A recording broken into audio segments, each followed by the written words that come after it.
अगर हम दुश्मन को अपनी ताकत से डिटर कर पाते हैं तो ये सबसे अच्छी बात है कि इस बार हमको जो हमने ऑप सिंदूर में किया उससे कहीं बढ़ करके काम करना पड़ेगा। लड़ाई स्पेस में भी होगी, साइबर में भी होगी, ईडब्ल्यू में भी होगी, इन्फोवॉर में भी होगी, पर जीत जो है वो जमीन पर ही हासिल होगी।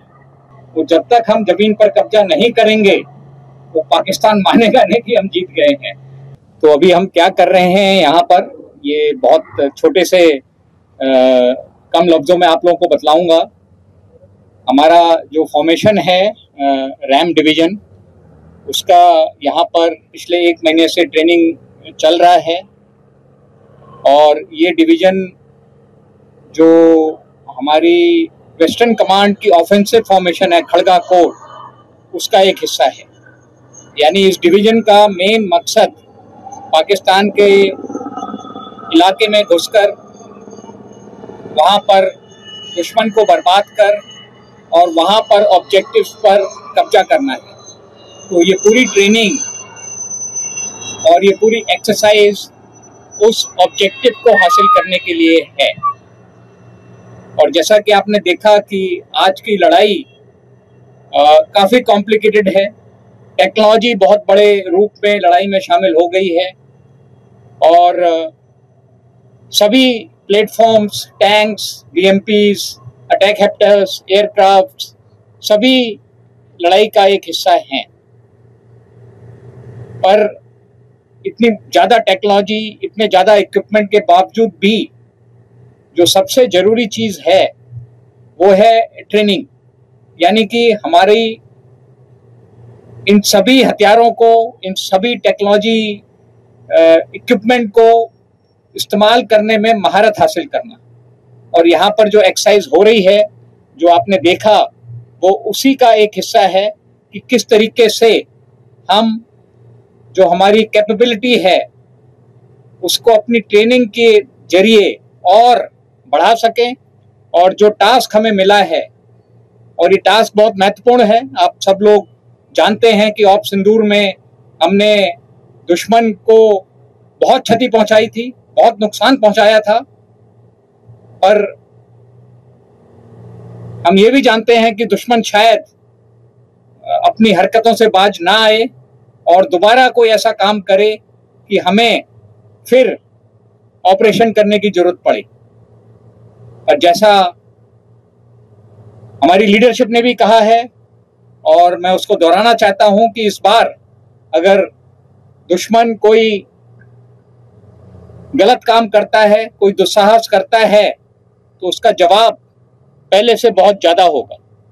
और ये तैयारी उसी के लिए है, उसी जवाब के लिए है। तो एक बार फिर आप सभी लोगों का शुक्रिया यहाँ आने के लिए। और मेरे लिए बहुत खुशी की बात है कि हम गंगा के तट पे खड़े हैं और कहते हैं कि कोई भी काम शुरू करने के पहले सबसे ज़रूरी होता है माँ का आशीर्वाद लेना। तो हम मानते हैं कि गंगा माँ का आशीर्वाद हमारे साथ है, जिस काम के लिए हम तैयारी कर रहे हैं। Thank you very much.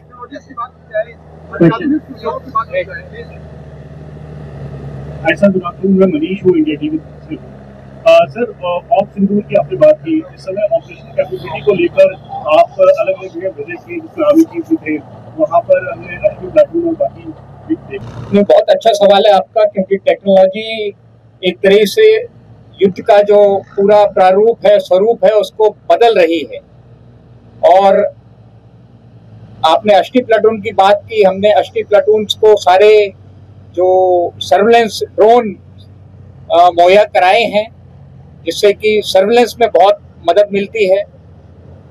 इसके अलावा टेक्नोलॉजी का बहुत बड़े रूप में इस्तेमाल करते हैं। यानी कि कुछ तो आप ग्राउंड पर देख रहे हैं जो इक्विपमेंट इस्तेमाल हो रहा है, पर इसके अलावा सिस्टम्स में भी टेक्नोलॉजी बहुत ज़्यादा है। यानी कि आर्टिफिशियल इंटेलिजेंस का इस्तेमाल करके जो भी सर्विलेंस फीड आ रही हैं, उनको डिसाइफर करना कि कहाँ पर दुश्मन है ज़्यादा तादाद में, कहाँ पर हमको काम करना है। तो कुछ टेक्नोलॉजी जो ग्राउंड पर हमको नज़र आती है, पर बहुत सी टेक्नोलॉजी बैकग्राउंड में भी है जिस पर हम काम कर रहे हैं। पर इसके साथ एक चीज़ और है कि दुश्मन के पास भी टेक्नोलॉजी है। तो अभी हमें जो लड़ाई करनी है वो ये मान के चलना है कि दुश्मन के पास भी ड्रोन्स हैं, उसके पास भी इस तरह की टेक्नोलॉजी है। तो वो भी हमारी ट्रेनिंग में शामिल है कि किस तरीके से हम जो भी ऑपरेशन कर रहे हैं वो ये मान के कर रहे हैं कि दुश्मन भी हमको रात के समय में देख रहा है, दुश्मन भी हमारी लोकेशन को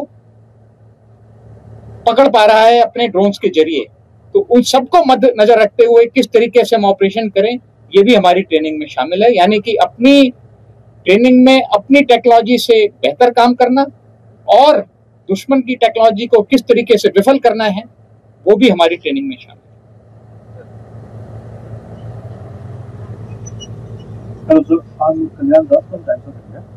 Sir, as we can see, this area in which the exercise is being conducted largely depicts the riverside plain areas of Punjab.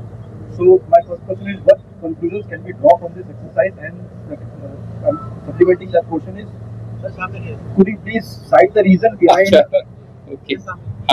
And supplementing that question is, could you please cite the reason behind the Western Command conducting an exercise in an area falling under Central Command? अच्छा, okay, ये पहली चीज मैं आपको बतलाना चाहूंगा कि जो हम एक्सरसाइज करते हैं वो एक ऑपरेशनल टास्क को ध्यान में रखते हुए करते हैं। और हमारा जो पाकिस्तान का बॉर्डर है उसमें कई नदियां हैं, आपको ज्ञात होगा, चिनाब है ऊपर, फिर रावी है, फिर सतलज है। और अगर हमें पाकिस्तान पर ऑफेंसिव करना है तो कहीं ना कहीं रिवर क्रॉसिंग भी इन्वॉल्व होगी। तो ये ट्रेनिंग में हमारे शामिल है कि किस तरीके से हम नदी को क्रॉस करके दुश्मन के इलाके पे कब्जा कर पाएं। तो ये मान के चलिए कि जो भी हम ट्रेनिंग कर रहे हैं वो अपने ऑपरेशनल रोल के हिसाब से कर रहे हैं। अभी सेंट्रल कमांड के इलाके में आने का जरूरत इसलिए पड़ जाता है क्योंकि हमारा जो नदियां हैं वो ज़्यादातर बॉर्डर के साथ साथ हैं और ट्रेनिंग का इलाका कहीं भी हो, यानी कि महाजन का इलाका है, राजस्थान में है, पोखरण का इलाका है, तो वो किसी कमांड में हो उससे कोई अंतर नहीं पड़ता है। यानी कि हमें ये देखना है कि किस तरीके के ऑपरेशन के लिए हमें ट्रेनिंग करनी है और वैसा इलाका पूरे देश में कहीं भी हो हमें वहां जाके ट्रेनिंग करनी पड़ेगी।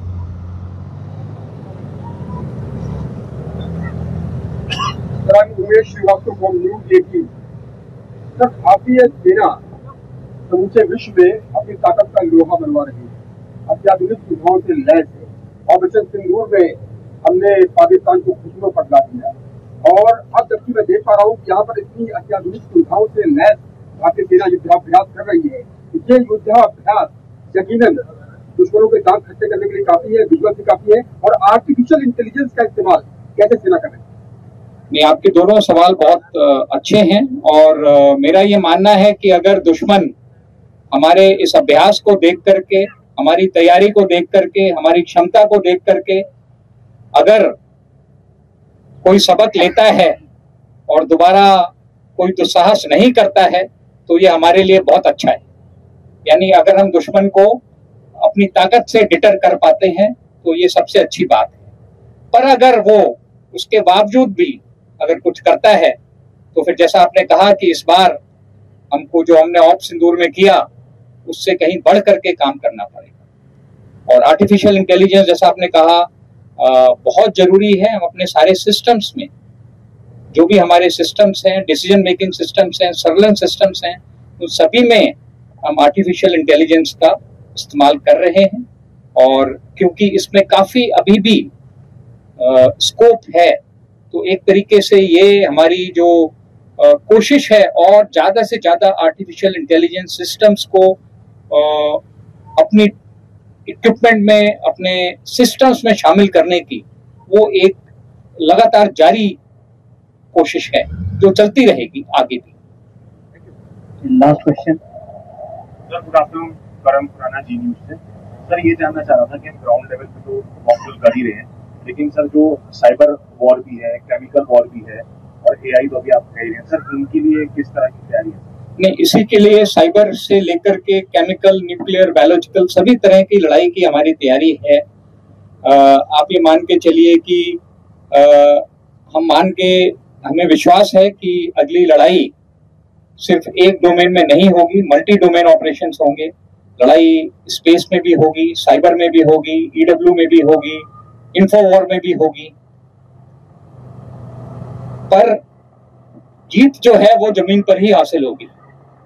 तो ये सारे डोमेन में जो भी हम काम कर रहे हैं वो किसी तरीके से जो हमारी अल्टीमेट जीत है, वो चाहे 71 की जीत हो, चाहे 65 की जीत हो, वो जब तक हम जमीन पर कब्जा नहीं करेंगे वो पाकिस्तान मानेगा नहीं कि हम जीत गए हैं।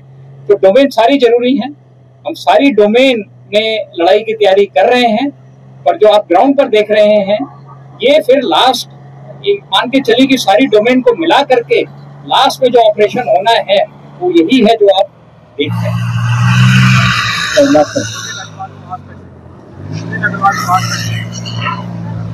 मैं जानना चाह रहा हूँ AI आने के बाद से कितने सैनिबल शामिल हैं इस ट्रेनिंग में?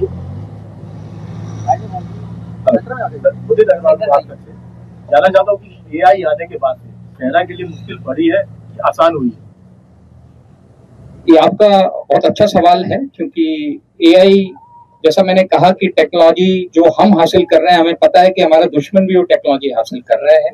और इसलिए जरूरी है कि जब हम टेक्नोलॉजी को अपने सिस्टम में शामिल कर रहे हैं तो हम इस चीज को भी ध्यान में रखें कि किस तरीके से दुश्मन जब इस टेक्नोलॉजी को शामिल करेगा तो हम किस तरीके से लड़ाई लड़ेंगे। पर AI आने से हमारे सिस्टम्स में बहुत सहूलियत हुई है। डिसीजन मेकिंग से लेकर के सर्विलेंस रिलेटेड जो भी सब्जेक्ट्स हैं, जो भी हमारे सिस्टम्स हैं, उसमें आर्टिफिशियल इंटेलिजेंस एक आप कहिए कि फोर्स मल्टीप्लायर है, कैटलिस्ट है। और इससे हमारी जो लड़ने की काबिलियत है उसमें इजाफा हुआ। Times of India, I hope Hindi was all right, or you want me to reply in English? No, it's all right. Yeah, okay. Sir विश्वास सर, जय हिंद सर। Yeah. सर मैं न्यूज इंडिया से हूँ सर। सर मेरे को ये पूछना है कि जैसे कि अभी विदेशी इक्विपमेंट भी ज्यादा इस्तेमाल हो रहे हैं, लेकिन अभी डिफेंस की जो ट्रेनिंग चल रही है इसमें जो देशी जो हमारे हिंदुस्तान के इक्विपमेंट है वो कितने कारगर साबित हो रहे हैं या कितने इस्तेमाल हो रहे हैं अभी अपनी ट्रेनिंग? नहीं, आप ये मान के चलिए कि आपने जो इक्विपमेंट यहाँ देखा है वो तकरीबन सारा इंडिजिनस ही है। और मुझे तो ये बताते हुए बहुत खुशी है कि ज्यादातर ड्रोन्स जो आप उड़ते देख रहे हैं ये हमने अपने सेना ने अपनी वर्कशॉप में खुद बनाए हैं। यानी कि इंडिजनाइजेशन से भी हम आत्मनिर्भरता में हम एक कदम और आगे बढ़ गए हैं कि जो हमारा रिक्वायरमेंट है हम उसको खुद भी प्रोड्यूस करने में सक्षम हो रहे हैं। और ज्यादातर जो आप हमारा इक्विपमेंट देख रहे हैं, एक तरह से सारा इक्विपमेंट जो है यहाँ पर जो हमने इस्तेमाल किया है वो स्वदेशी है। और हम पूरी तरीके से लड़ाई के लिए हम पूरी तरीके से आप मान के चलिए कि हम आत्मनिर्भर हैं।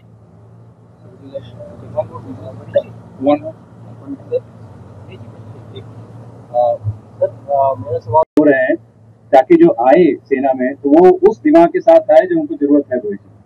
Thank you. ये आपका जो सवाल है अच्छा सवाल है। और जो हमारी रिक्रूटमेंट पॉलिसी है उसमें लगातार चेंजेस आ रहे हैं कि किस तरीके से हम जो लोग हैं जिनका टेक्निकल बेंट ऑफ माइंड ज्यादा है, क्योंकि टेक्नोलॉजी काफी हद तक हर क्षेत्र में शामिल हो गई है, तो इसका भी हम ध्यान रख रहे हैं किस तरीके से हम टेक्नोलॉजिकली कैपेबल लोगों को भर्ती कर पाएं। बहुत सारी, ये पूरा एक अलग विषय है, बहुत विस्तार में इसमें बात नहीं कर पाऊंगा। होम एंड अर्थ में भी हमने कोशिश की है कि हम टीए में, होम एंड अर्थ में भी कि हम टेक्नोलॉजिकली क्वालिफाइड लोगों को फौज में ले सकें। पर ये एक मेजर चैलेंज है और हमारी रिक्रूटमेंट पॉलिसी में जो जरूरी बदलाव हैं इसके मद्देनजर वो किए जा रहे हैं। सर नमस्कार, मैं रोहन कुमार भगवत.com से। सर मैं आपसे ये पूछना चाहता हूँ, ऑपरेशन सिंदूर के अंदर तो महिलाओं की भागीदारी दिखी है, लेकिन ये जो आपकी एक्सरसाइज चल रही है इसमें कितनी महिलाओं की भागीदारी है? बहुत अच्छा सवाल है। अभी कई महिलाएं जो आपने नहीं देखा, क्योंकि सब लोगों को आप नहीं देख पाते हैं, और जो हमारे सपोर्ट आर्म्स हैं और लॉजिस्टिक आर्म्स हैं उसमें जो महिला ऑफिसर्स हर जगह मौजूद हैं। पर क्योंकि जो आप देख रहे हैं वो सिर्फ फाइटिंग आर्म्स का ऑपरेशन देख रहे हैं, पर महिलाओं की बहुत बड़ी भागीदारी है जहां भी वो शामिल हैं फौज में, और बहुत नंबर्स धीरे धीरे उनके बढ़ रहे हैं। धीरे धीरे उनका जो कोटा है फौज में आने का वो बढ़ रहा है, और हर ऑपरेशन में मुझे पूरा विश्वास है कि महिलाओं की और ज्यादा भागीदारी है।